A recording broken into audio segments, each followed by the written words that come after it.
the state of New York has decided to regulate who sleeps over at your place. A newly passed bill bans people from renting out their apartments on sites like Airbnb for fewer than 30 days. The question is why interests are competing, which is the most important. Joining us now is New York State Senator Liz Krueger. She co-sponsored the bill. Senator, thanks all for coming on tonight. My pleasure. So I think most people kind of assume they have a right to decide who spends the night at their place. Why don't they? Well, if you're living in your own place and you want to rent out part of it, say the bedroom, or you want to sleep on the couch and rent out your bedroom, that's fine.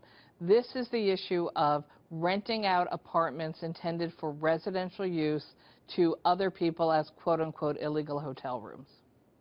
Okay, but I'm sort of missing the distinction. If it's my place, if it's not my place, it's between me and the landlord, not you in the state of New York. But if it's my place, why shouldn't I be allowed to have anyone I want over on whatever terms I choose?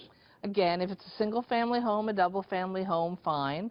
But if it's an apartment, it's not your place. It's the landlord who owns the place, and your neighbors have rights also. So you're not allowed to have people come and move in without your being there for less than 30 days. That's the law. That's actually been the law since 2011. Right. No, I know it's, but sometimes it's worth reassessing why we have these laws. You know, go up the mental attic, see what's up there. You know, is it still worth having? So my sense is that the complaints are not coming from neighbors so much.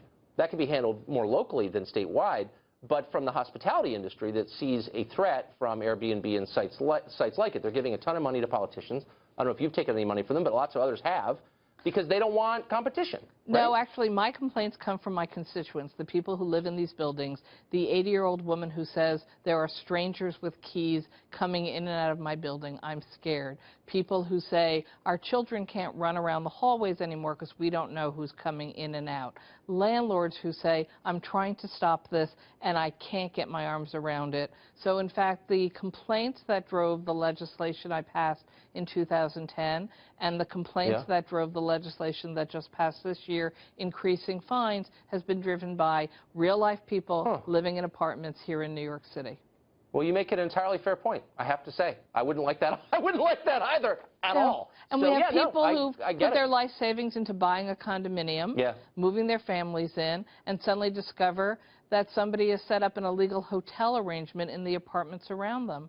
You know, there's a reason why there are different standards for hotels. Increased security, more levels of egress to come and go, higher fire standards, because there's more people coming and going. Residential buildings aren't designed for this purpose. And, of course, as more and more units come off the market in a city like New York, where we're desperate for affordable housing, it's actually having the impact of raising everybody's rents and making it tougher for people who live here to find some place to live. Okay, so that's where you lost me. I have to say, you kind of convinced me on the first part. I didn't expect to be won over, but you won me over. But on the cost of living in New York City, that is a lot your fault. I mean, rent control makes apartment space more scarce than it would otherwise be. And I don't know a single person with a rent-controlled apartment in New York City who's not rich. So it's not helping the poor, and you know that because you live on the Upper East Side. No, actually, if you look at the data, first off, rent control is a very small program at this point. It's only people who've been in apartments since basically before 1974. Rent stabilized is the bigger universe. The average household in rent stabilized is earning about $32,000 a year. It's not the rich. And there's not one apartment that's been built since 1974 under rent stabilization where the landlord, developer said, I want to be in the program. They don't have to be. They chose to be to get tax reductions. Okay, but you know, so the public's subsidizing this. But you know as well as I know the neighborhood you live in. You know affluent people who live in rent-controlled or rent-stabilized apartments. You know, I know you do, because everybody does in New York City. And that's totally unfair, and it does make everyone else's rent go up. And so why not get rid of that?